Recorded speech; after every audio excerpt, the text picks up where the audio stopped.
Now in redemption, we've got to deal with fallen human beings. God doesn't give us a lot of specific rules in the New Testament. In fact, there are none. So we've got to work this out ourselves. We have to make the assumption that human beings are sinful, and we can make a lot of Hobbesian assumptions about people, right? And we've got to figure out how we're to live together and live decently within that. So it's possible to have a loose political theology that is like that, but the assumption is still that God has legitimate authority over us. He has only passed that on to us by absenting himself so we can deal with ourselves after the fall. Thank you, Professor. Looks like we've got one more question. Hi, you may have just answered what my question was trying to get at, but I guess I had a question for Professor Leela about how you were defining political theology. When you were talking about the comparative political theologies, you used the example of the emperor.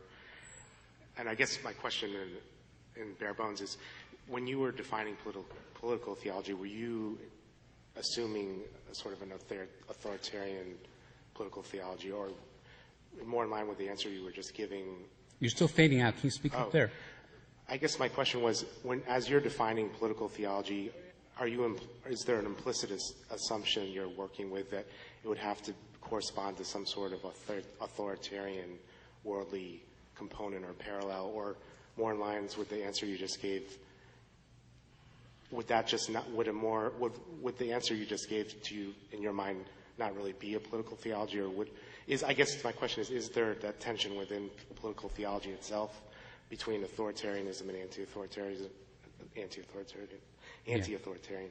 Yeah, I see your point. Yeah. No, the distinction is between authoritarianism, being authoritarian, and being authoritative. And political theology establishes legitimate authority. That doesn't mean that we're destined to live with bullies as our rulers.